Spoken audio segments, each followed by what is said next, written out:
Então a gente estava conversando Bora. um pouco sobre o histórico da proibição, Isso, né? exato. Então a cannabis ela já é datada ou descrita como medicinal em textos antigos da China, da Índia antigamente, da Também China da desde China, 2700 exato. a.C.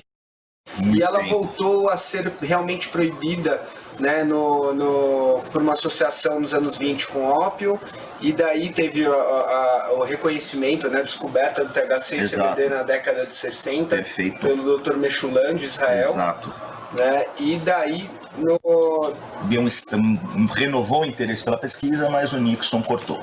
O Nixon cortou, então, isso na década de 60 década mesmo. De 60 né? mesmo. E isso ligado a Harry Essling. Existem até gráficos que mostram na PubMed. PubMed é uma coleção de todos os artigos científicos médicos que saem.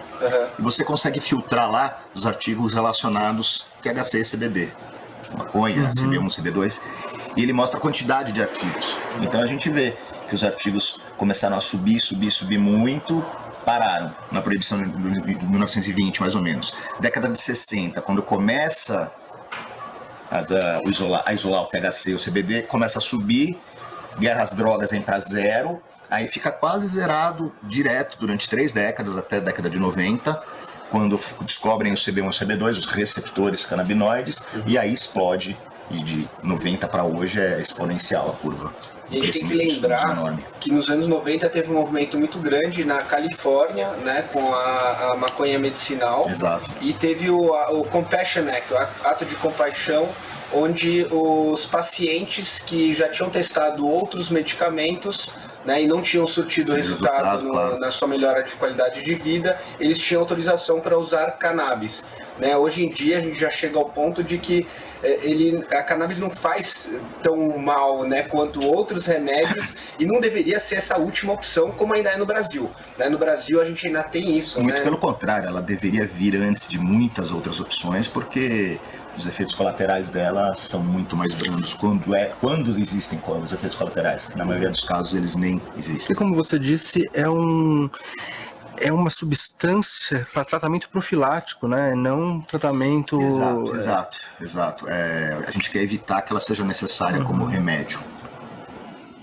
Exatamente. E conta pra gente então o Dr. Meshulam, né, ele tem uma parte muito importante, porque não só né, ele e a equipe dele, até tem o Dr.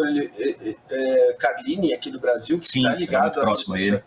Mas então nos anos 60 descobriram o THC, CBD, isolaram as moléculas. E daí nos anos 90 ele e a equipe dele também começaram a isolar outras coisas que estão relacionadas ao nosso corpo. O que eles descobriram? Então, no começo da década de 90, o que se descobriu? Que dentro do nosso corpo existiam receptores, que até foram chamados de receptores canabinoides, que se ligavam a substâncias extremamente parecidas ao THC e o CBD. Tá. Então, mas primeiro foram isolados os receptores. Poucos anos depois, 2 ou 3 anos depois, já se isolaram as substâncias que se ligavam a esses receptores, que são os endocannabinoides. Nós que produzimos canabinoides, ou seja, a maconha que o nosso corpo produz, para falar de uma maneira bem coloquial, que eram 2 substâncias, a anandamida e o 2-araquinoglicerol. Essas 2 substâncias, que são análogos fisiológicos do THC e do CBD, e se ligam de maneiras diferentes a esses receptores, o CB1 e o CB2. Tá? Então quer dizer que no nosso corpo a gente tem um sistema que conversa com essas substâncias produzidas pela planta. Exatamente, é o sistema endocannabinoide. Tá.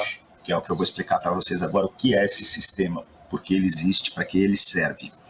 Vamos lá. Os receptores de endocannabinoides, ou seja, o cannabis que nós produzimos no nosso corpo, não são só o CB1 e o CB2, existem outros ainda, porém com pouco estudo em cima deles, então o CB1 e o CB2 são os que são mais bem documentados e que a gente acaba conseguindo trabalhar com mais base científica pelo número de estudos. Tá? O CB1 está muito presente no sistema nervoso central, e o CB2 um pouco mais no sistema periférico, mas não então com tanta expressão, e muito no sistema imune. Ele é muito intenso no sistema imune. Porém, todas as células do nosso corpo têm receptores canabinoides em alguma proporção. Tá? Ou seja, ela funciona em toda e qualquer célula do corpo. O que o sistema endocannabinoide faz? Ele promove a homeostase do corpo humano. O que é homeostase?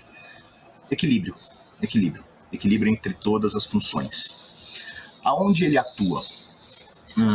ele vai atuar na dor, ele vai atuar no sono, no apetite, ele vai atuar no nosso humor, na nossa memória, no nosso sistema imune, na pressão sanguínea, na resposta das células à insulina, ou seja, em tudo, em tudo. Por isso que se diz, né, tem gente que até tira sarro, né, fala, então maconha pode usar para tratar praticamente tudo. Na verdade, pode. Ela é a resposta para tudo? Não. Mas ela pode ser um agonista para tudo? Pode. Pode sim. Ela é um eixo, ela tá no controle de um... Você falou uma palavra muito interessante que é homeostase, né? A gente tem uma parte do sistema nervoso onde a gente tem uma parte totalmente voluntária. Eu quero mexer o braço, eu vou lá, mando um sinal. E tem uma parte do sistema nervoso que chama sistema nervoso autônomo, que cuida de muitas coisas das quais a gente não se dá conta o tempo todo, assim como pressão arterial, batimento cardíaco, impulsos sexuais, apetite, tudo isso é controlado por uma parte do corpo que faz o controle, o equilíbrio entre a biologia e o ambiente. Isso serve para a gente desde o nosso fundamento, não do ser humano, mas da vida na Terra, para conseguir procurar o ambiente ideal para a gente.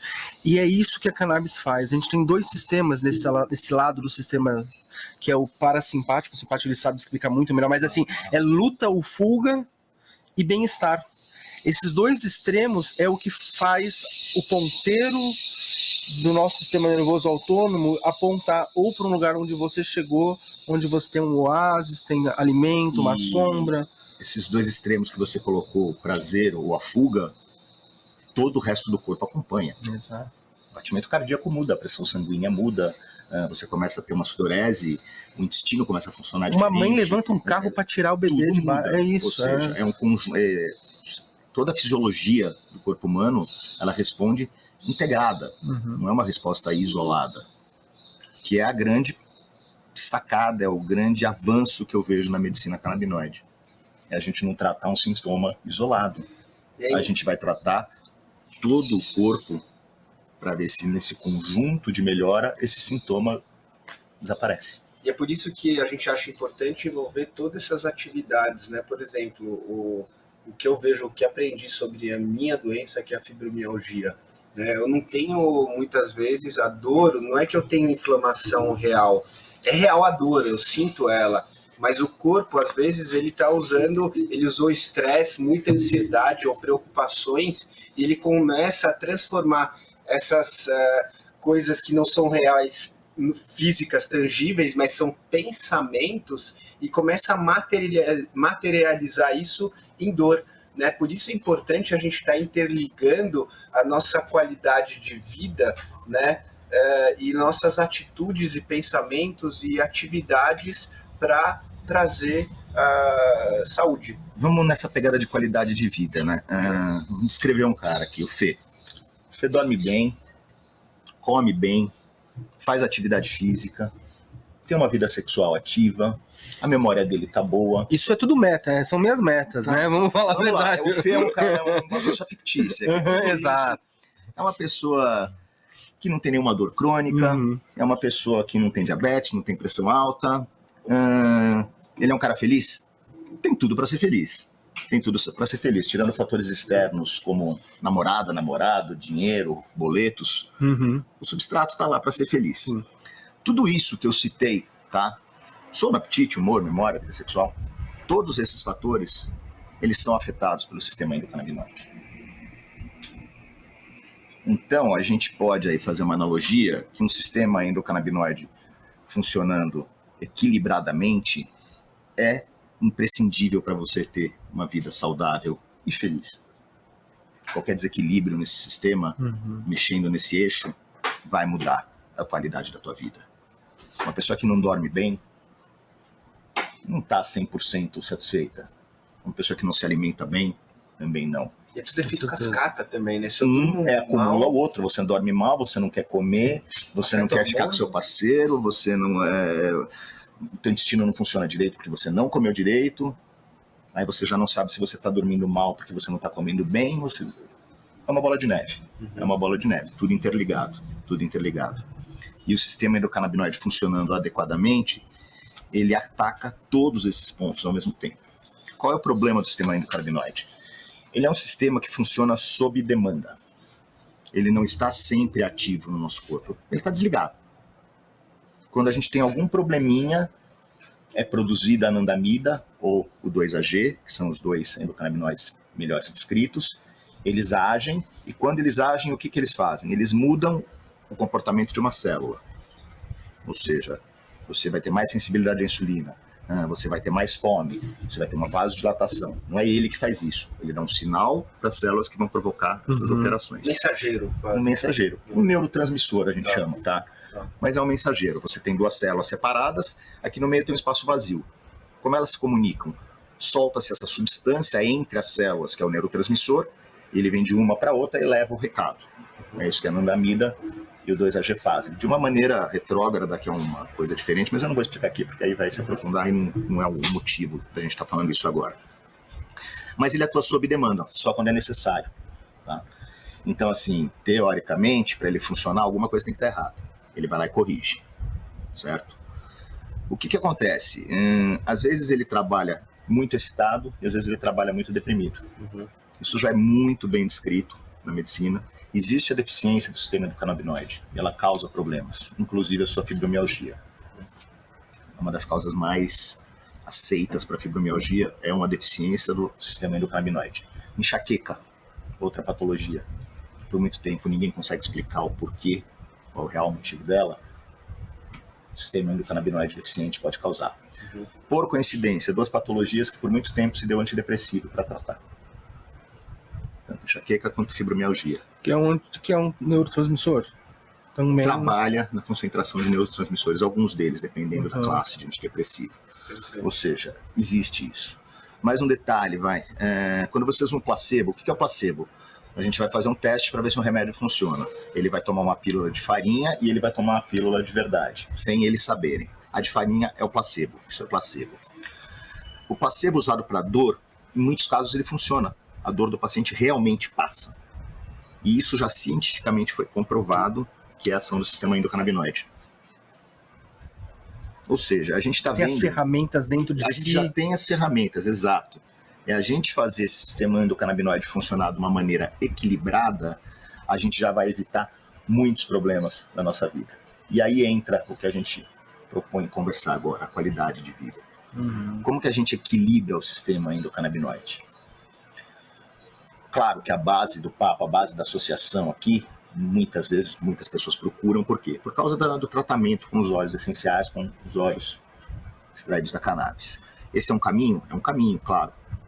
Você ingerir a substância e aumentar a concentração dessas substâncias, pode resolver? Pode. Não só aumentar a concentração, só um detalhe, para não mostrar que o resultado é sempre o uso do cannabis, às vezes pode atrapalhar também a presença dele. No paciente obeso, já se identificou que existe uma hiperatividade no receptor CB1. Tá? A famosa larica da maconha, todo mundo conhece. É uma hiperatividade desse receptor CB1. Tá? Então, e você consegue tratar isso com o canabidiol, porque o canabidiol, em algum nível, ele interrompe a ação do THC no receptor do tipo 1, que seria o gatilho para fome. Eles são antagonistas para várias coisas, no corpo. E é paradoxal, porque dependendo da dosagem e do momento em que ele atua, ele pode causar um efeito ou outro. O THC, ativando o receptor do tipo 1 no sistema nervoso central, numa certa dosagem ele é ansiolítico. Ele melhora a sua angústia, você se sente mais relaxado. Porém, em certas dosagens, ele pode se transformar num psicótico. Exato. Desencadear uma crise de psicose em você. Isso não só a dosagem. Depende do paciente. A dose para você é uma, a dose para o Ian é outra. Tem pessoas, inclusive, que não deviam, inclusive, passar perto de THC, né? Lógico que não, claro que não. Não é uma porcentagem da população, não é a solução para o mundo. Existe um potencial aditivo? Claro que existe. Claro que existe. Não só da maconha, de tudo. E principalmente também pela, acho que a sensibilidade à psicose que o que eu costumo falar, aí medicamente falando, quando é que eu evito? Quando é que eu evito o uso de cannabis medicinal? Paciente muito jovem, não tem um gatilho, não é uma idade exata, mas o paciente muito jovem, por quê? O cérebro está em formação.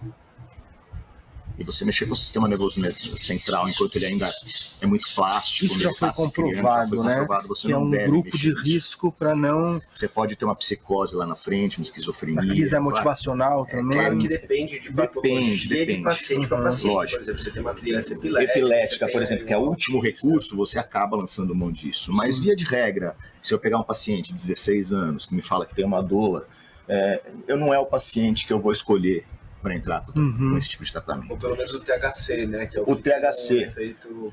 O THC, a gente até pode usar o THC, desde que ele seja carboxilado, teoricamente não vai ter tanto problema. Tá? O carboxilado, descarboxilado, a gente fala de uma cadeia de carbono que o THC perde quando ele é aquecido. Tá? A gente passou isso no curso passado. Se você é associado, dá uma olhada no curso sobre extração. Tem um capítulo lá que a gente fala sobre descarboxilação. A gente vai tomar o tempo do... Só para falar que o THC, ele, apesar de ser a parte psicoativa, ele pode ser usado sim, sem ter esse efeito. Uma pergunta, uma dúvida. Quando ele carrega a carboxila, ele não consegue ser recebido pelo receptor CB1, correto? Mas ele tem outras funções no corpo, hepáticas.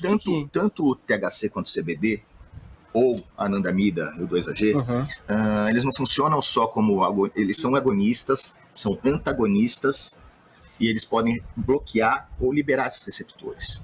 Isso depende do tecido que está esse receptor, da concentração desse transmissor na fenda sináptica e do objetivo dessa liberação, ou seja, por isso que eu falei da ação paradoxal. Eles podem agir em polos opostos, dependendo do momento, dependendo do tecido que está sendo ativado ou não. E circunstância do paciente também? Paciente para paciente totalmente diferente. Né? É o que eu falei. Isso eu sempre falo também, sempre que eu vou falar de medicina canábica, ela é muito empírica. Não existe regra. Não tem regra. Qual é a dose que você usa para dor no paciente tal? Não tem. Mas tem uma janela de estudo que o pessoal vai começando a ter uma mas ainda é muito empírico. E mesmo com essa janela de estudos já existe, por exemplo, para dor crônica, só um exemplo. Classicamente se fala uma proporção de 1:1 de THC para CBD. Mas tem paciente que funciona muito bem só com CBD, tem paciente que precisa de uma concentração de THC mais alta. É muito plástico esse intervalo. E cada paciente responde de uma forma. Tá? E isso não é só com a medicina canábica, isso com a medicina clássica também. Não se fala muito isso, mas também acontece. Eu sou ortopedista, tá? Anti-inflamatório é a droga que a gente usa como se fosse tic-tac. Aí muito paciente pergunta, qual é o melhor anti-inflamatório? Não tem o melhor anti-inflamatório, tem o melhor para você. Tem o melhor para mim e o melhor para um terceiro paciente. E é a mesma coisa, E o que a gente tem de problema também com a cannabis? É o controle de o que tem naquela planta, o que tem naquele óleo. Como a plantar aqui no Brasil ainda é uma coisa muito controversa, ainda não... E no mundo todo, a gente tem assim hoje quase 50 países que de alguma forma tem regulamentação para o consumo de cannabis ou medicinal recreativa, mas assim, ainda é emergente. Olha o país que a gente mora. Você não pode ter pesquisa. A pesquisa está restrita a pequenos núcleos ainda. Você a passos de tartaruga, exato. Você pode até conseguir formar um instituto e sair pesquisando, mas assim, isso envolve uma energia que obviamente é uma barreira. Vamos voltar no Dr. Mechuma lá em Israel. Isso é uma briga atual dele. Ele tem uma briga com o governo, que ele quer que o governo subsidie a plantação de três tipos de cannabis. 3 tipos, não. Uma rica em CBD, uma rica em THC e uma híbrida, mas controlada pelo governo. Justamente por isso. Para saber que aquele produto vai ter sempre um padrão, um controle de qualidade para você poder usar. E aí você consegue ter uma amostragem. Caso contrário, eu nunca vou conseguir ter uma dose certa. Qual é a dose de THC para o paciente com fibromialgia? Eu não sei que THC que eu estou usando, eu não sei de que planta que ele veio. E vou além. Independente disso, mesmo a gente tendo um controle de qualidade, existe a genética de cada paciente que tem que ser levado em conta. Então, mesmo eu tendo o mesmo produto, a resposta do Fê ao THC é uma, a sua é outra e a minha é uma terceira diferente. Isso hoje em dia já é possível mapear. Já existem testes genéticos que você vê a resposta dos receptores do paciente a cada canabinoide. E além de cada canabinoide, a cada strain, a cada genética diferente de cada planta. Uhum. É possível encontrar isso, só que para brasileiro, para gente aqui, não tem muita função, porque a gente não consegue lançar mão de tantos produtos diferentes com qualidade. Então, vai acontecer? Vai, é inevitável. Mas já existe até isso que a gente pode estar fazendo hoje em dia. E aqui a gente está falando de THC e CBD. Existe, não. THCA, mas existem centenas de centenas. canabinoides. Isso é muito louco. Né? Isso E uma planta, ainda a serem ela também estudados. reage ao ambiente em que ela está sendo. Não são só os nutrientes e a qualidade da iluminação, a terra, mas tem a umidade relativa do ar, a temperatura, tudo isso vai afetando a planta como ela aparece e o que ela mostra de características, inclusive perfil de terpeno. Você pode ter clones da mesma madre, né, cultivados de forma diferente, mas numa salinha grudada, só uma separação. Se desenvolveram de maneira E diferente. tem terpenos diferentes dos outros, tem cores diferentes, né, e tem canabinoides distintos. varia demais. Né? Então, Mesmo na mesma genética, varia no indivíduo. E assim, você está falando de canabinoides, só de canabinoides, você tem mais de 110, 120 canabinoides. Ainda você tem os terpenos, oleoterpenoides de todas as formas. E o lance é que cada um vai ter uma concentração, eles formam na planta uma equalização própria daquela planta. Quando você muda de planta, mesmo genotipo, outro fenótipo, quando você muda de planta, essa equalização já muda. Você tem uma quantidade diferente de terpenos, uma quantidade diferente de canabinoides.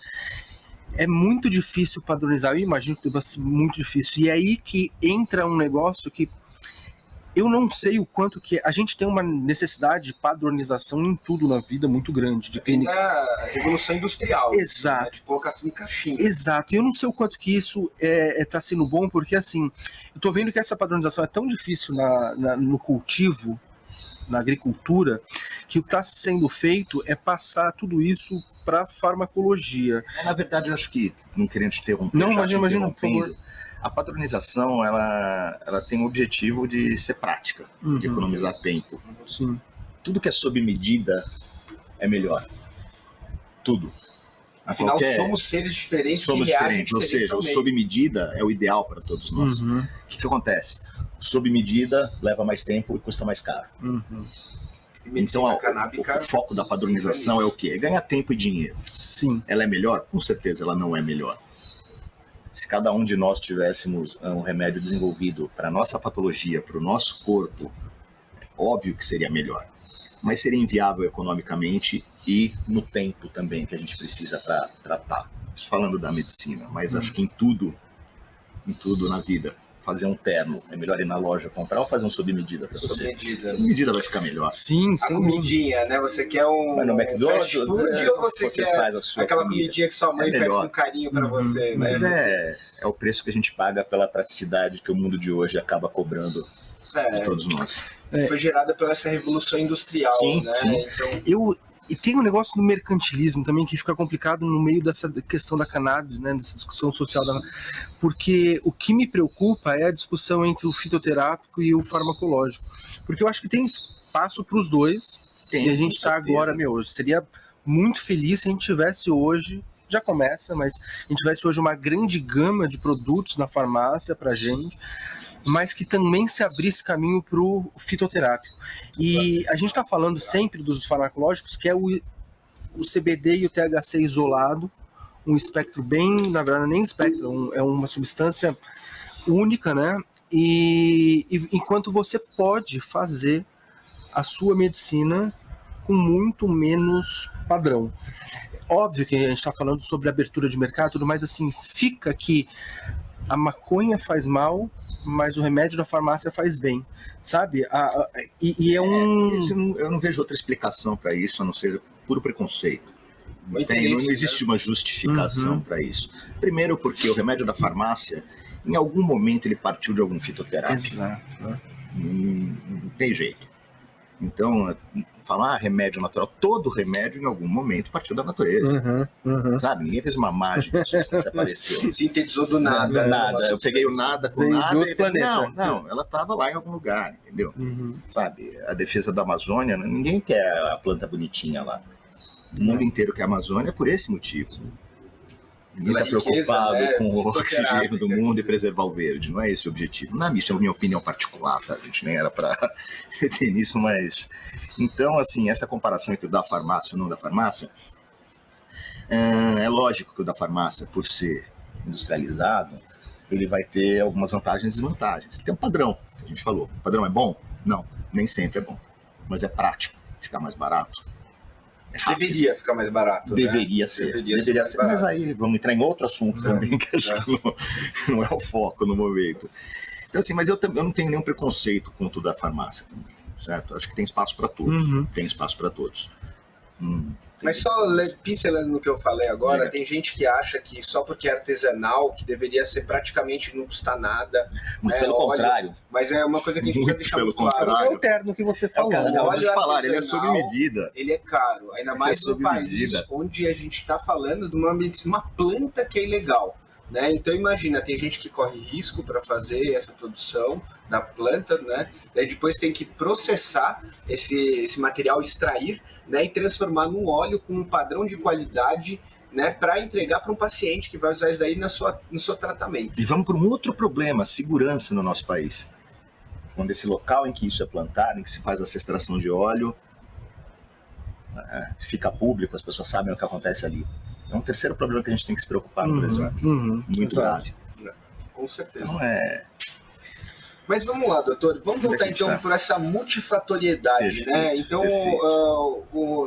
é engraçado, né? Porque naturalmente a gente está entrando para a estrutura do curso, né? Que é trazer todos esses fatores para falar de novo sobre saúde e cura. Né? Então, além da cannabis, né, do uso do óleo, né, do acompanhamento médico, né? Então é imprescindível que todo paciente faça acompanhamento médico. Né? E o tratamento com medicina canábica muitas vezes envolve mais do que um médico. Né? Por exemplo, eu tenho meu psiquiatra, só que ele não é um especialista em medicina canábica. Né? Então a gente envolve um médico que está estudando isso e ocorre uma interação próxima entre paciente e os médicos, né, para desenvolver um tratamento customizado. Vamos dar um exemplo. Alguém me pede para ver um paciente que tem Alzheimer. Eu não vou tratar Alzheimer, eu não sou neurologista, sou ortopedista. Não faria sentido nenhum acompanhar um paciente com Alzheimer. Porém, o neurologista que acompanha essa paciente que tem Alzheimer, que é lança mão do tratamento canábico, ele entra em contato comigo, juntos nós vamos determinar qual é o caminho ideal para essa paciente. Então, assim, a medicina canábica, ela pode ajudar todas as especialidades? Pode. Mas é lógico que a patologia de base, que é a causa daquela doença, tem que ser tratada por um especialista, certo? Senão eu vou estar tratando apenas o sintoma sem conhecer a doença, sem ver as implicações que isso pode trazer. Então, o que você falou é essencial. É um tratamento, além de multifatorial, multidisciplinar. E também a gente não pode imaginar que só porque eu vou entrar com cannabis eu já vou tirar todo o outro tratamento. Não, né? De maneira nenhuma. De maneira nenhuma. Substituição de remédio é, de novo, sob medida. Não dá para saber o remédio que você vai poder tirar, em quanto tempo você vai poder tirar. Um paciente com câncer que faz uso da cannabis para abrir o apetite, ele não pode parar de tomar os quimioterápicos dele. E a cannabis tem uma interação muito pouco danosa com os alopáticos, né? Então muito você consegue, na verdade é muito pelo contrário, ela vai assumindo espaço e aí conforme você vai se sentindo melhor, você pode ir abrindo mão de Na minha área específica, na minha especialidade, eu consigo fazer essa substituição com muito sucesso, tá? Porque eu acabo vendo mais o paciente com dor, com fibromialgia, e o que a gente vê era o abuso muito grande de opioide, de anti-inflamatório, de analgésico, com efeitos colaterais extremamente danosos, tá? Para estômago, para a parte de função renal. E nesses pacientes a substituição tem um sucesso muito grande. Tá? Às vezes é um desmame que tem que ser feito aos poucos, entra com um pouquinho da medicina canábica, mantém a alopatia, mas na maioria dos pacientes eu consigo substituir a medicação alopática 100% pela cannabis para tratamento de dor. Dor crônica. Dor crônica, principalmente a dor crônica. E então, além dessa importância desse tratamento em conjunto, possivelmente com outros profissionais, né, é claro que às vezes a gente tem que até envolver um advogado para custear. Sim, vai muito além do que a gente está falando. Tem outras coisas, né? Por exemplo, tem alimentação. Tem coisas que todo mundo pode fazer sozinho, que não custa nada, que vão impactar diretamente no funcionamento do sistema endocannabinoide. Qualidade de vida, que a gente resume aqui. Você tem que dormir bem, você tem que se alimentar bem, você tem que exercitar o seu cérebro de uma maneira prazerosa, não só com problemas, mas com os pontos positivos do dia. O se alimentar bem, você tem que dar preferência, sim, a coisas menos industrializadas. Como eu já citei aqui, tem vários alimentos que podem alimentar o seu sistema endocannabinoide para ele funcionar melhor. Você tem que ter uma vida sexual ativa. Se você quiser, se não quiser também não. A questão, mas você tem que ter a vida sexual ou assexual.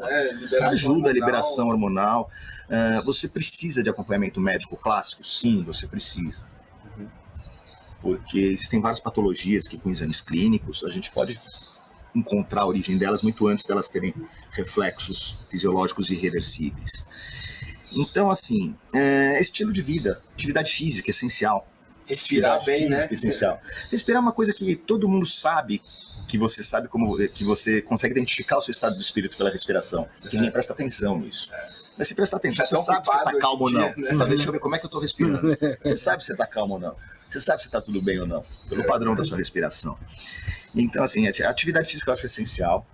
Essa atividade física e a parte nutricional eu acho que são muito importantes. Muito importantes.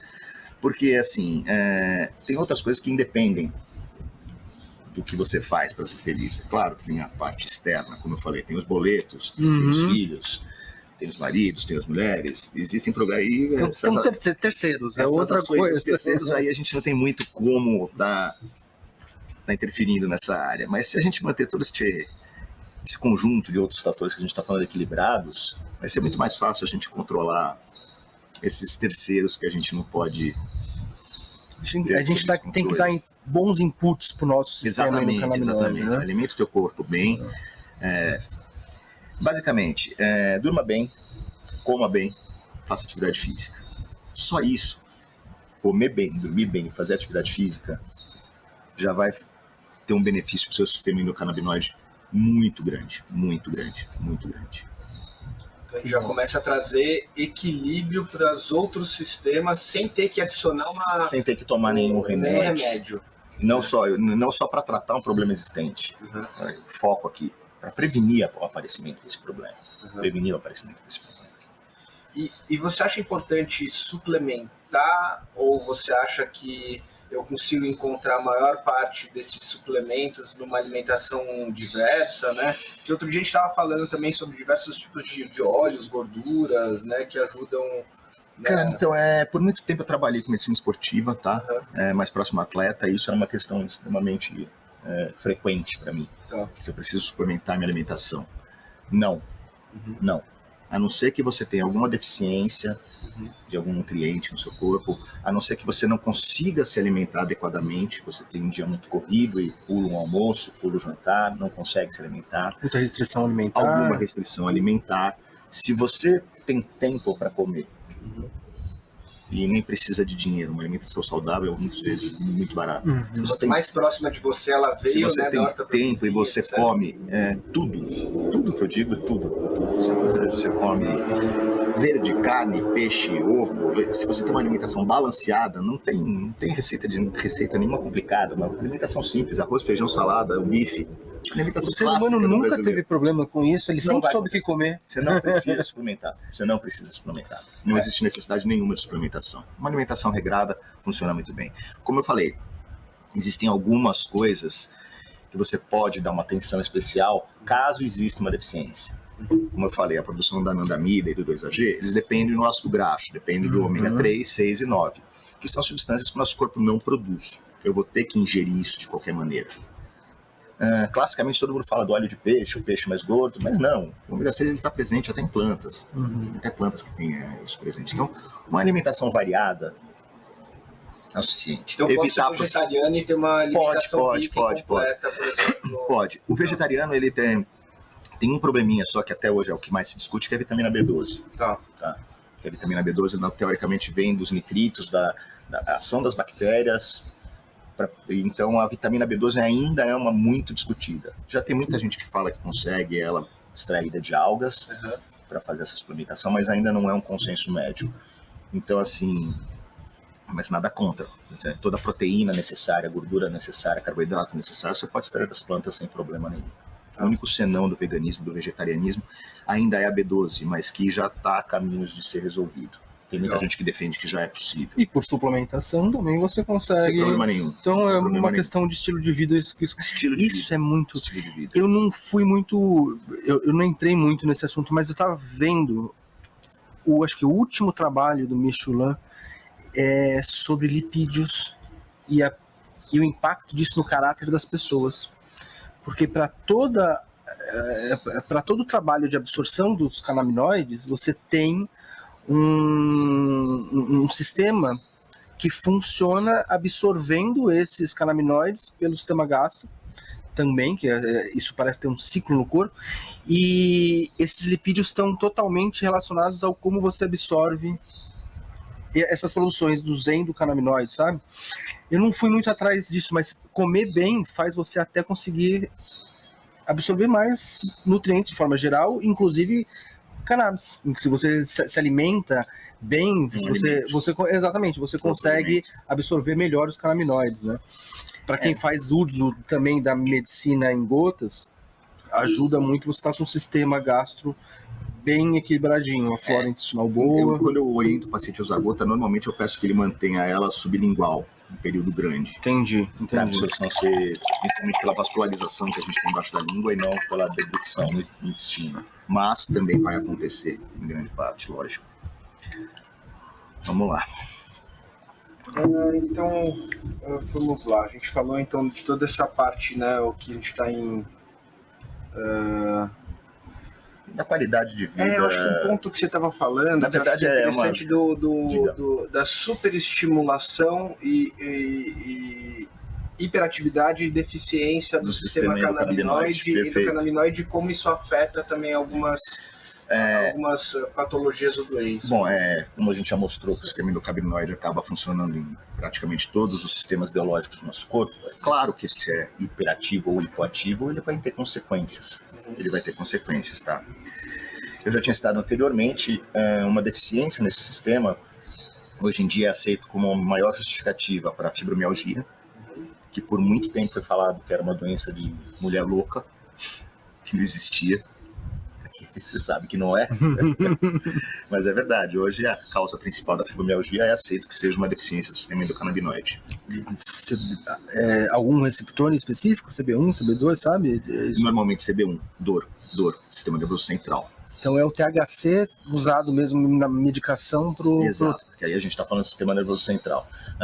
O 2 também, porque a fibromialgia ela é muito frequente por dor periférica. Uma dor miofacial, tem pontos periféricos que desencadeiam a dor. Só que não se sabe se a dor é de origem central ou se realmente esses pontos são dolorosos. Até hoje é uma patologia que... meio desconhecido, não sabe nem... sombria. Não tem nem comprovação. Não tem diagnóstico, ela não tem diagnóstico. Ela é um diagnóstico de exclusão. O que é o diagnóstico de exclusão? É uma doença que não tem nenhum exame que comprova ela, de imagem ou laboratorial, tá? Então é um exame clínico. O paciente apresenta os sintomas, você descarta todas as outras doenças que possam causar aquilo, e aí falando, se não é nenhuma dessas, é a fibromialgia. Isso é um diagnóstico de exclusão, tá? Além da fibromialgia, enxaqueca, clássico também, que se considera uma deficiência do sistema endocannabinoide, e existe a síndrome do cólon irritável. São essas 3 doenças as principais. A síndrome do cólon irritável é uma doença autoimune que afeta o intestino, uma doença bem incapacitante. Os pacientes têm episódios de diarreia por muito tempo, muitas vezes terminam, isso pode evoluir até para carcinomas de cólon, uma doença muito incapacitante, muito triste. E sempre se falou que era uma doença autoimune. O que é uma doença autoimune? Quando o teu corpo, as células de defesa do teu corpo começam a atacar seu próprio organismo, tá? E se discute hoje, já existem trabalhos que provam que é uma deficiência do sistema endocannabinoide. Nesses casos, em que você tem uma patologia que você possa associar à deficiência do sistema, eu acredito que o uso do óleo é imprescindível. Que só o estilo de vida tem que ajudar? Tem que ajudar. Ele também vai ajudar. Tem que ser tudo junto. Mas aí eu acredito que usar o óleo tem um auxílio muito grande. Posso te fazer essa pergunta só para entender? Claro. Então, existe comprovação científica que doenças autoimunes têm origem na deficiência? Não todas, algumas. Claro. Essa síndrome do cólon irritável é uma delas, que se estudou melhor e que se comprova que a deficiência do sistema endocannabinoide é uma causa dela. Não é, claro, em medicina ninguém vai te falar 100%, tá? Uhum. A gente sempre fala, uma escola fala assim, a outra escola fala assim, a gente sempre fica em cima do muro, é meio clássico, tá? Isso é normal, eu assumo. Mas não, já existem fortes evidências de que ela é causada por essa deficiência, sim. E é uma doença que até hoje era considerada autoimune.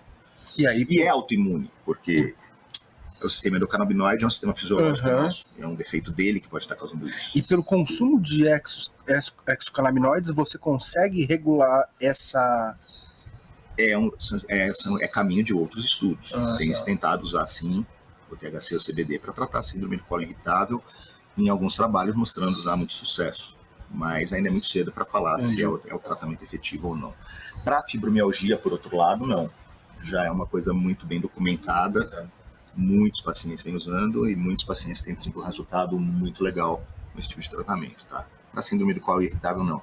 Principalmente que a síndrome do colo irritável é uma doença com impacto para o paciente muito mais drástico. Não que a fibromialgia não seja, mas a fibromialgia é um pouco mais insidiosa, é uma dor que o próprio paciente acaba às vezes aprendendo a lidar com a dor. Mas se eu estou com um paciente que tem um síndrome de ele não estou aqui, eu estou no banheiro, o impacto é mais forte. Impacto social. Exato. E aí vamos falar da hiperatividade. Quando ele está funcionando demais. Aquilo que eu falei, o principal estudo hoje em dia é a obesidade. É a obesidade, tá? A obesidade, o que acontece? Existe uma enzima chamada leptina, uma substância que é liberada no cérebro e ela inibe a fome. Então ela é muito estudada para remédios anorexígenos, para fazer a pessoa parar de comer, para emagrecer. E estudando ela, juntamente com isso, se descobriu que era o CB1 ativado, tá? O receptor canabinoide que fica no sistema nervoso central, que desencadeia o apetite. Ele aumenta a sensibilidade da papila gustativa. A comida fica mais prazerosa. Conheço essa sensação. A gente come mais, né? Tem um nome essa sensação. Tem um nome. Procuro não invocar muito, mas... Tem um nome. Então, essa hiperatividade dos receptores do tipo CB1 é uma das grandes causas de obesidade. Tá? Outro fator, o sistema endocannabinoide ele muda a resistência da célula à insulina. Tá? Pode aumentar a resistência à insulina, diminuir a resistência à insulina.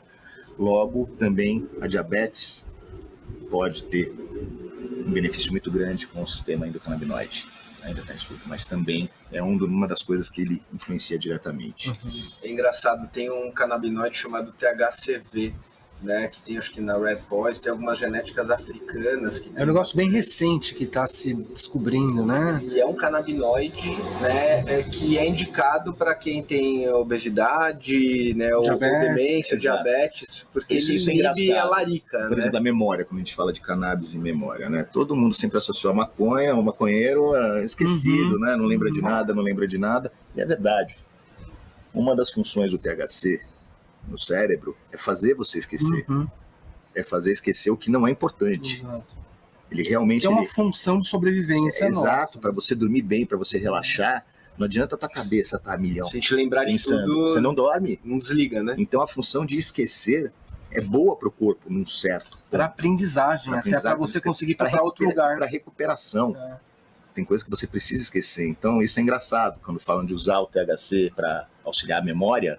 Bom, mas sim, esquece. Mas limpeza. É uma limpeza, um reset que você dá ali no cérebro para ele acordar e funcionar de uma maneira melhor. O Siddhartha fala que se a gente não esquecesse nada nunca, se a gente não tivesse essa função de esquecer, a gente acabaria com a comida de um local e voltaria nesse local o resto da vida. Essa função de esquecer é o que faz os dias serem diferentes e é o que faz a gente ter essa capacidade de aprender coisas novas, né? Então, isso para...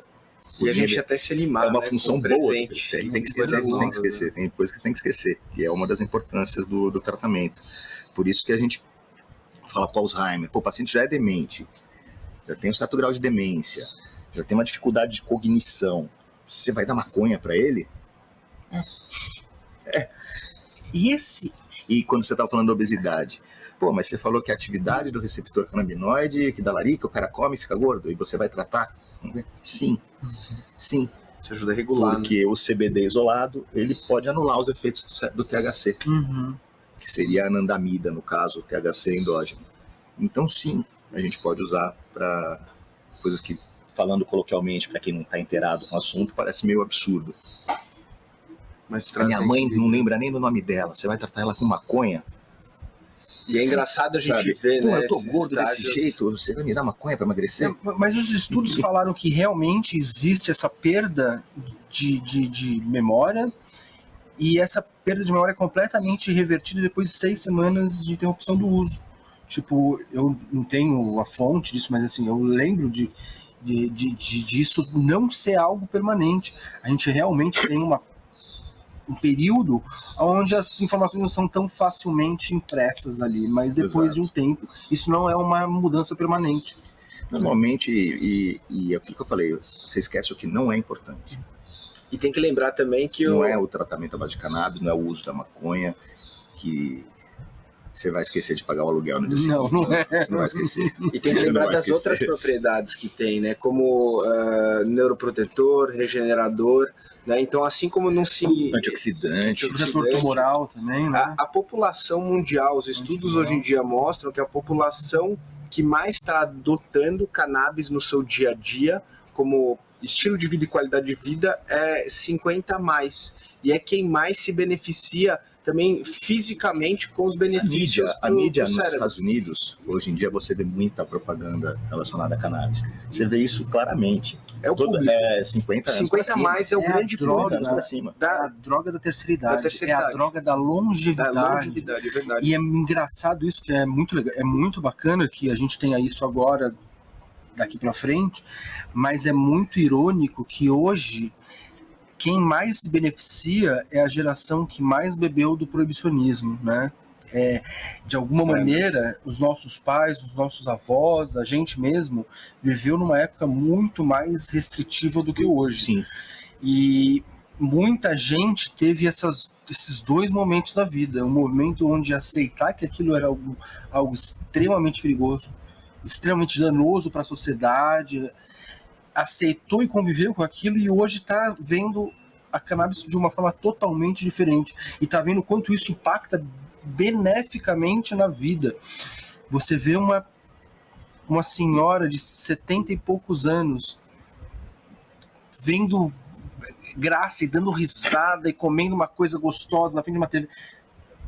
Que tipo de malefício Qual é o dano esse, né? que tá acontecendo aí? Qual que é o dano? Dando risada e assistindo uma Ou coisa, comendo uma dormindo coisa bem, gostosa. né? Por exemplo, Dormindo eu vejo bem. meu pai que fala, puta, eu tô dormindo 3, 4 horas por noite, e hoje em dia, quando ele usa o óleo dele, fala, eu dormi 6 horas direto, sem ter que acordar nem pra ir no banheiro, né? Então, é isso que a gente tem que pensar, que os canabinoides, eles têm o potencial de regular vários funcionamentos do corpo e que trazem benefício para a longevidade, né? Como a gente estava falando no quarta-feira sobre E é um dor. sistema de 2 vias. Ele regula o funcionamento do corpo, e você, com um bom funcionamento do corpo, você regula o sistema.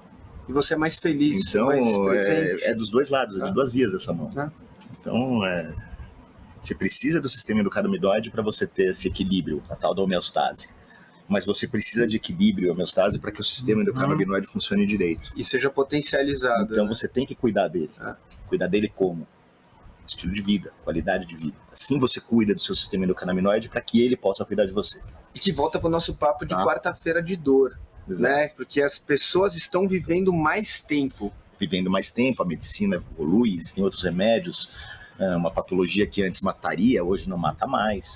A diabetes, que antes tinha pouco controle, hoje tem mais controle. Uma pressão alta, hoje você pode controlar ela de uma maneira muito mais simples. Então, a longevidade aumentando, é claro que a gravidade das doenças aumenta junto. Elas duram mais tempo.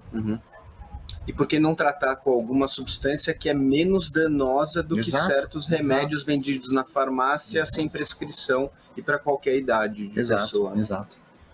O que eu vejo de paciente com insuficiência renal, sangramento por causa de anti-inflamatório, é uma medicação que qualquer um pode comprar sem receita nenhuma. Omeprazol ou esses...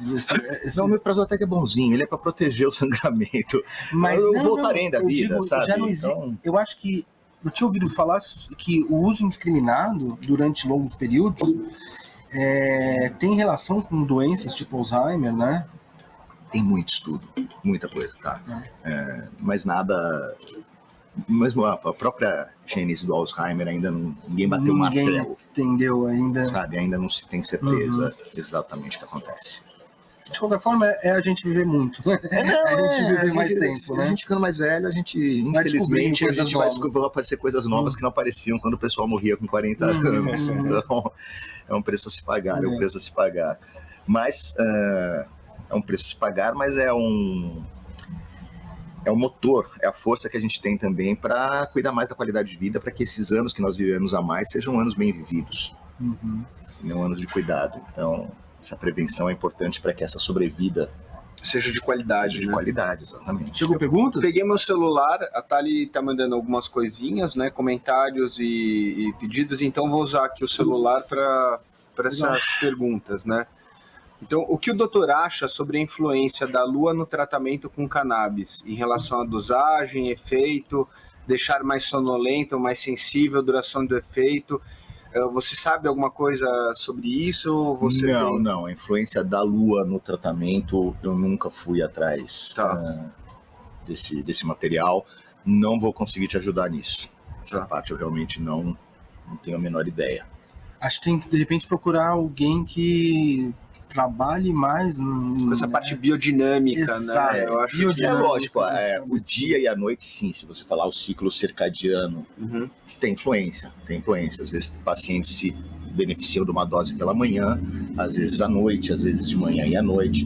Então o ciclo circadiano, ou seja, o nosso dia e noite, sim, tem influência no tratamento. Tá? Os ciclos hormonais. A gente tem concentrações de cortisol diferentes no nosso corpo pela manhã e pela noite, então para o nosso dia e noite, sim, com certeza existe alguma influência.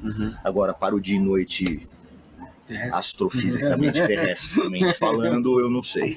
Pode até ter, né? Assim como as sementes, né? Se germina sementes de certa época, mas eu não sei. Outra área. Eu não sei. Você sabe de alguma genética, alguma strain que é mais recomendada para dor crônica óssea? É o que eu acabei de falar do teste genético. Cada pessoa se adapta diferentemente. Como funciona esse teste genético? Conta um pouquinho pra gente. Você colhe material genético, vem um kit, normalmente ele é feito nos Estados Unidos, é um kit que vem com um cotonetezinho, um tubinho de ensaio. Você colhe material genético de qualquer mucosa e devolve para eles. Assim como o teste do Covid, enfia no nariz, tá? E eles fazem um cariótipo, eles desenvolvem lá todo o teu DNA e estudando cada alelo, cada cromossomo diferentemente, eles veem qual é a strain que vai te causar mais euforia, qual que vai te causar mais analgesia, qual que vai melhorar o teu sono, qual que vai melhorar a sua criatividade. Então ele consegue mapear isso, qual que é a tua resposta, tanto em relação ao THC, tanto em relação ao CBD. Com tudo isso na mão, o que é legal de você ter esse teste na mão é você ter os produtos na mão. Eu poderia ter uma dose muito mais adequada para o paciente imediatamente e não ter que ir titulando. Titulando é o quê? Eu vou testando o paciente. A gente começa só com CBD, aumenta um pouquinho de THC, tira, muda o horário. Então, às vezes, demora até meses até a gente chegar numa dose adequada para o paciente. Com um teste desse na mão, a gente consegue ser muito mais assertivo e, de repente, numa primeira dosagem, já acertar o que o paciente precisa. Falando nisso, então, por exemplo, eu uso um óleo de uma marca. Certo. Pode acontecer depois de algum tempo, mudar minha tolerância a esse óleo? Assim como, por exemplo... Não, eu acredito que o que possa acontecer é mudar a composição do óleo. Tá? Porque assim, é muito difícil a gente ter um controle. Mesmo tendo todos os testes que existem lá fora, o controle que existe lá fora, é muito complicado a gente ter certeza que esse óleo, cada lote vai ser o mesmo óleo. O mesmo óleo. Então eu acredito que se você tem um resultado diferente, é muito mais justificável pela alteração da composição do óleo, tá? Pela própria natureza da planta que foi usada naquela safra, do que por uma tolerância que você está desenvolvendo. Tá. Mas você acha indicado de vez em quando trocar o fabricante? Não vejo necessidade, não vejo necessidade. O que é lógico, é diferente o óleo de cada empresa, eles usam plantas diferentes. Então, como eu falei, uma pessoa pode se dar melhor com uma marca do que com outra, ou seja, é válido se a gente fizer um teste com óleo e não tiver nenhum resultado, tentar outro, é válido. É válido, mas eu acho que até chegar a um ponto de você trocar a marca do óleo demora muito, porque a gente vai testar várias concentrações de CBD, várias concentrações de THC e associação entre os dois. Então até você chegar à conclusão que a marca do óleo, acho que a gente chega num caminho comum, com um caminho positivo antes de pensar numa troca de marca. Não é isso que é importante. Deficiência do sistema endocannabinoide já é uma doença com CID homologada no Brasil? Não, não é. esse fator de esquecimento ajuda no tratamento de estresse pós-traumático? Muito, bastante. Anteontem eu estava vendo um documentário, uma entrevista, na verdade, mostrando o Eder Joffre, tem encefalopatia traumática, e está tratando com um canabinoide, tendo pela primeira vez um resultado muito bom do tratamento. Tá? E para o estresse pós-traumático, sem dúvida nenhuma. Estresse pós-traumático, você tem um substrato totalmente psicossomático, é um problema psiquiátrico extremamente sério, e com certeza o efeito ansiolítico e diminuir momentos de angústia que o tratamento com a cannabis tem são efetivos, sim. Legal. Hoje em dia está vindo bastante tratamento alternativo, né? Ou que foram proibidos por causa das proibições dos anos 60, né? Estão voltando vários não estudos, só com a cannabis, mas até com outras coisas psicoativas, né? Que sem dúvida nenhuma. E com segurança, né? Então tem uns que a maconha abriu a porta. Começou o estudo com ela e se viu que existem resultados tão positivos, então por que outras substâncias psicoativas que antes não eram vistas com tão bons olhos pela comunidade médica também não podem ter o mesmo resultado? Ainda mais se prova que elas são seguras em termos de não vão criar dependência, não vão criar não vão matar um paciente. A gente está em 2021, as informações da OMS estão aí, são as drogas mais seguras. Já existem psiquiatras usando análogos de LSD no consultório em pequenas doses para pacientes. Aqui no Brasil já se usa, já é autorizado se usar. Então, assim, vai muito além do que a gente está falando. E aquilo que você falou um pouco antes, a gente está falando aqui há 2 horas de THC e CBD. Tem muito mais coisa. Tem muito mais Só coisa. Arranhando a superfície, sabe? né? São 2 substâncias. A gente pegou 2 moléculas de uma planta que tem mais centenas. Então as possibilidades são muito... A gente vai ter muita descoberta pela frente. E por isso que esse formato que a gente põe de educação contínua é contínua. Né? E a princípio a gente não vai ficar falando sobre muitos temas que a gente já falou no passado. Então, o primeiro curso teve muita informação básica de doutora Ana, doutora Paula Daustella, né, dando informação sobre o sistema endocannabinoide, relação do sistema exocannabinoide com o endo, falamos sobre extração com o Felipe, falamos sobre cultivo comigo, né? Então, hoje, a gente está trazendo um outro profissional com uma visão que tem a ver com a nossa visão e assim, é sempre construindo novas e trazendo novas informações. Então, os associados da cura vão ter acesso a toda essa informação, tá? Que vai se construindo e se solidificando, tá bom? Então, comentário, o efeito de larica, sede e sono mudaram a vida da Nalu. Olha que legal, aqui a gente deve estar falando com os pais da Nalu. Beijo pra Nalu. Beijo pra Nalu, nossa querida. Quando ela precisou tomar THC. Tá, então comentário. Os efeitos da larica, sede e sono mudaram a vida da Nalu quando ela precisou tomar THC. Ela começou a tomar água por isso, ganhou peso e dorme a maioria das noites inteiras. Né? Então a Nalu é uma paciente da cura, né? E ela usa CBD no dia a dia, ela tem alguns ataques de epilepsia, e ela, quando ela tem dor, ela estava crescendo, nascendo os dentes, então ela às vezes ficava sem dormir à noite. E eles também usavam daí o THC para dor, e como a gente está vendo, ajudou a estimular ela a tomar água e a comer. Né? Para quem não sabe, existem canabinoides no leite materno. Né? Então a gente tem uma relação com o canabinoide que não foi produzido pelo nosso corpo desde sempre. Desde a primeira vez que a gente coloca alguma coisa na boca, que é o leite materno, colostro, leite, a gente já está tendo uma influência e uma ativação do nosso sistema endocannabinoide. Tá? Então é importante a gente lembrar disso e que provavelmente isso está ligado a nossa criar a vontade da criança de mamar. Né? Porque imagina, ela passou 9 meses praticamente na barriga de um ser que é a mãe, sem colocar nada na boca. Ela era alimentada pelo cordão umbilical. E de repente ela tem que aprender a comer. Então... Não, vou só te corrigir agora. Tá, desculpa. O feto, quando ele está dentro do útero, ele tem o reflexo da deglutição. Tem. Tá. Tem, ele já começa a desenvolver esse reflexo de deglutição intrauterinamente. Tá? Então ele faz essa deglutição. Ele já faz essa deglutição. O líquido miniótico. Tá. O próprio líquido miniótico. E o cordão? O cordão é a nutrição. É uma nutrição direta. Oxigênio e nutrientes aí é pelo cordão. Esse reflexo é só um reflexo que ele já começa a aprender dentro do útero justamente para conseguir mamar quando sai. Mas ele não Porque senão ele ia sair. Porque o bebê, a mãe tem um filho, ele começa a mamar na mesma hora. Ele já aprende esse reflexo intrauterinamente.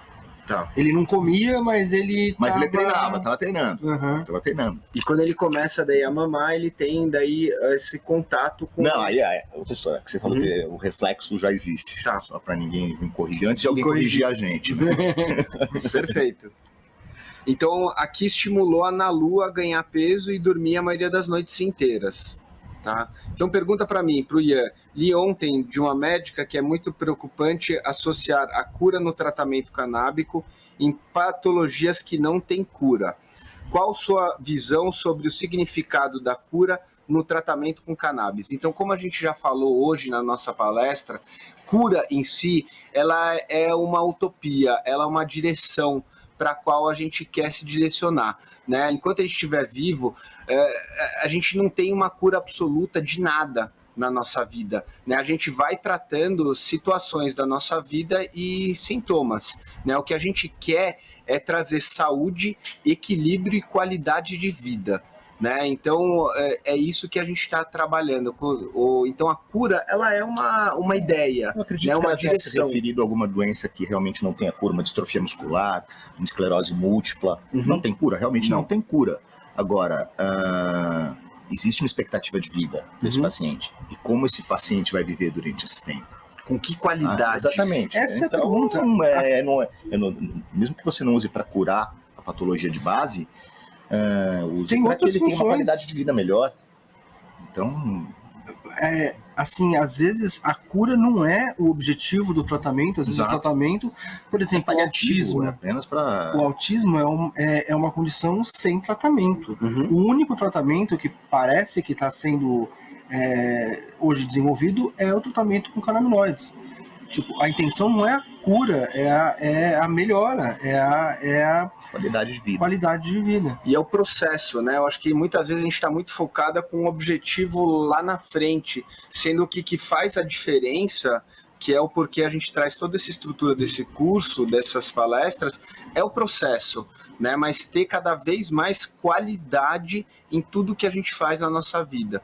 E como a gente faz isso? Tendo o equilíbrio, estando presente, estando atento, dormindo bem, se alimentando bem, estando com pessoas que te fazem bem, né? Usando, se necessário, algum remédio ou um óleo de cannabis para te ajudar a equilibrar tudo isso, né? Então, é isso que a gente fala como saúde e ir em direção à cura, é todo esse processo. Esse negócio integrativo, né? Quando se fala sobre, por exemplo, tratamento oncológico, uma das coisas que ajuda muito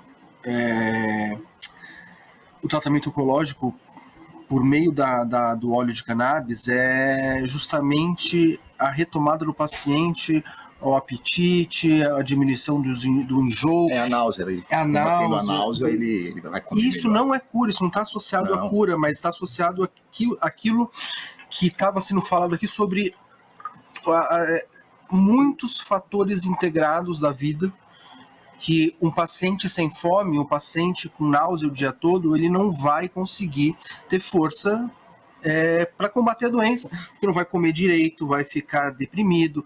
Então, assim, a cannabis, a intenção da cannabis em muitos tratamentos não é a cura, mas é a melhora do espírito, da energia, da potência de viver. Né? Eram os dois exemplos que foram os primeiros aceitos pela medicina, né? Pela medicina mais moderna, que foi a epilepsia e o controle da náusea na quimioterapia. Que foi logo no começo, foi que todo médico hoje em dia aceita isso. Mesmo mais preconceituoso contra o uso da cannabis, sabe que era necessário para isso.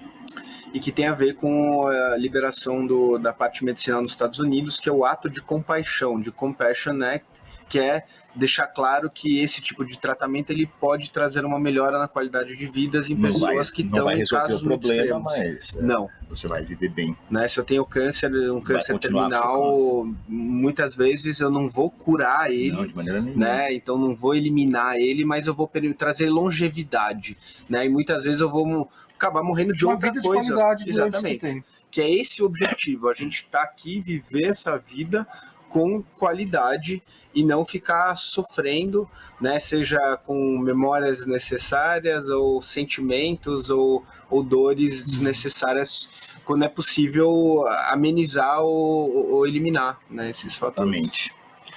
Tem mais pergunta? Eu acho que é isso. Você sabe alguma coisa sobre os canabinoides no leite materno? Como eu comentei, eu acho que alguém já O Ian já esse respondeu, ponto. né? Na verdade, você sabe alguma coisa a mais? Quais Não, tipos? não. Eu sei que é o primeiro contato, realmente. O primeiro através do leite contato que é materno, mas liberado. não existe nenhum estudo vendo a ação do endocannabinoide no recém-nascido. Eu, pelo menos, não conheço. E não era nem o ponto, era simplesmente para levantar que existem canabinoides que vêm da mãe para o filho através do recém-nascido. Não conheço nenhum estudo. Tá, beleza. Então é isso, pessoal. Tem mais algum ponto aí para levantar nesse momento? Tá, ali tem mais alguma pergunta? Não, foi cheio de conteúdo. Tem? Mais uma? Não, já foi. Foi? Bastante conteúdo. O pessoal deve estar excelente bate-papo para a gente começar essa parte aqui mais cabeça. Boa. Né? Fê, obrigado. Doutor, gente. Obrigado você. Obrigado, Fê. Prazer estar aqui com... Então manda aí que eu respondo com o meu prazer, tá bom? Legal. Só mandar. E na live que a gente fez de quarta-feira também tem o contato do Zé. Tá? Pode entrar em contato com ele. A gente deve marcar também alguns multidões nos próximos meses, um dia por semana, aqui com o Dr. Zé Wilson, na cura, seja ao vivo quando puder, seja por telemedicina. Tá bom, pessoal? Então a gente volta às 2h, tá? Com a Jaqueline e o Paulo e o Fê falando sobre extração. Então, umas 2h10 no máximo, a gente começa aqui com a transmissão. Vai ter a apresentação da Jaqueline, a apresentação do Paulo, e a gente vai fazer essa conversa aqui. Os dois vão estar à distância, quer dizer, por internet, enquanto que o Fê e eu, a gente vai estar aqui ao vivo. Tá bom, pessoal? E ajudar vocês a perguntar também para eles, a gente vai filtrar. Se tiver dúvida, manda pra gente. Se quiser já mandar coisas antecipadas, pode mandar aqui no nosso canal, tá bom, pessoal? Então, até logo. Tchau, gente. Obrigado. Bom fim de semana.